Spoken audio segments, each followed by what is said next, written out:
1875 with thick fog. They never saw the light from the Bishop, so they ran aground out by the lighthouse on the Tarrier Ledge. Well, immediately the captain fired his signal cannon to call for help. Unfortunately, although they heard it, they ignored it, because in those days ships used to often fire a passing signal as they passed the islands, and that's what they thought it was. So nobody went out. Well, as the night went on, the ship was breaking up, and the following day the wreck was seen. They got out as soon as they could, but bearing in mind the lifeboat there was only a rowing boat and they only had the gigs, they saved 42 lives. In the meantime, 332 people, mainly women and children, had drowned because nobody took any notice of that cannon. And shortly after that, they made the practice of a passing signal illegal.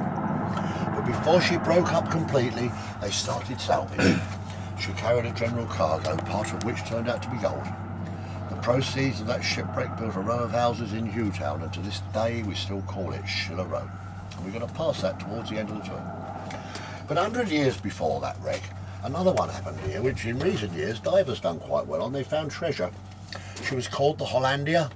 A Dutch East Indiaman sank in 1743 with a loss of 350 lives, but carrying a cargo of silver dollars. Well, for years everybody knew there was treasure there, and eventually in '69 they found it.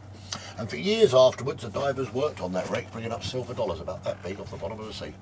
They're in some of the gift shops in town, particularly the one over the road from the bus stop, the Man of War shop. But of all the disasters to happen here, the worst one of all happened where the lighthouse now stands. Way back in 1707, on the night of October the 22nd, the British Navy were returning from Gibraltar under the command of the Admiral Sir Cloudesley Shovel. On their way back, once again in thick fog, they'd sailed too close.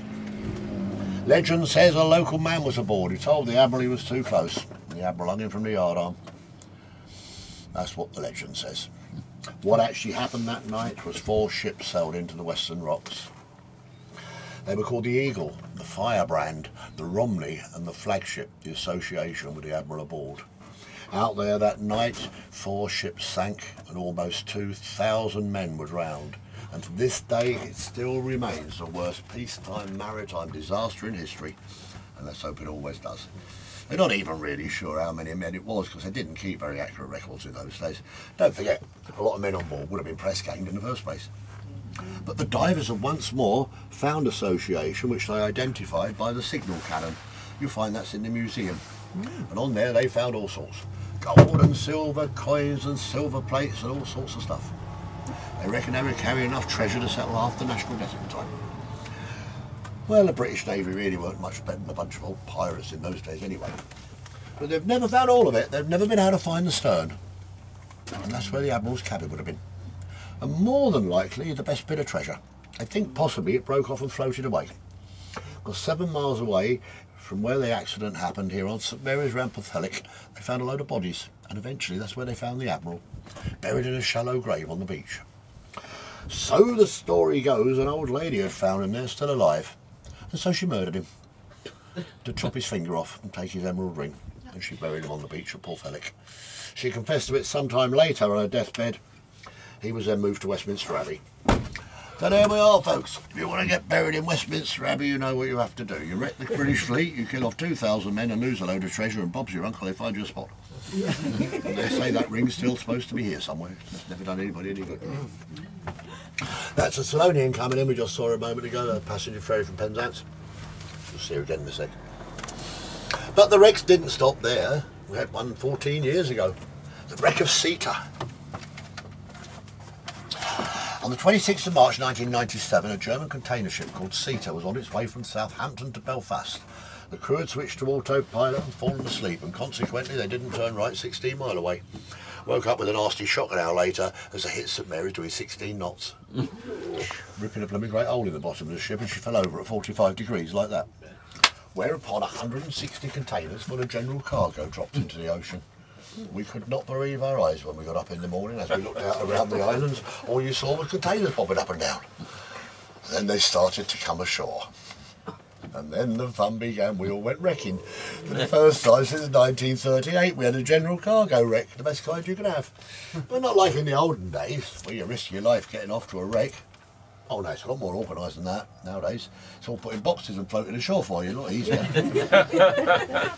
They called us all sorts of names in the papers. Looters, plunderers and robbers, they said. Load of rubbish. We were wrecking. We could have applied for an EU grant for revitalising an ancient industry. It was all legal.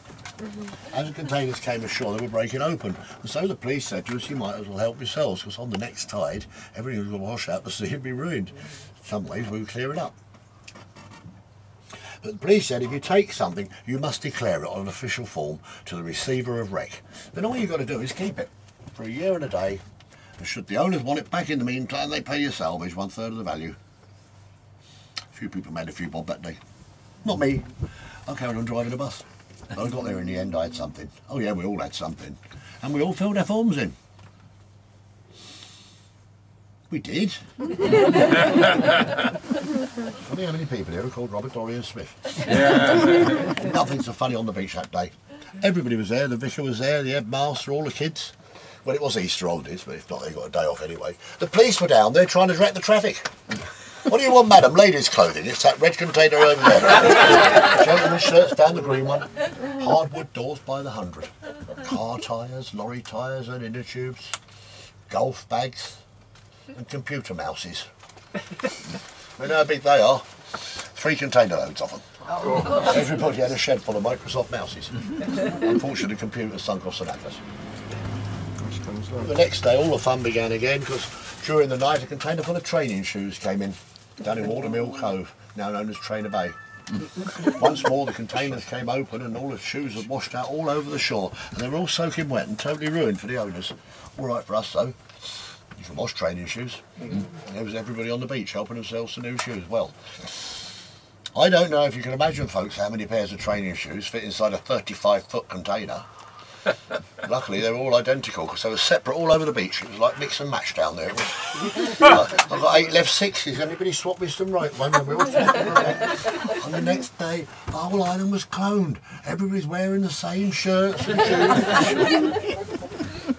But of course, we do have to remember that would have been a total disaster if it had been an oil tanker. Some oil pollution, but it was very, very quickly dealt with the day we all went wrecking.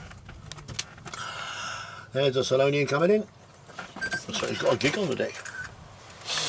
That big cactus there comes from Mexico. It's called the agave. Another name, it's a century plant. They take about 80 odd years to grow. One year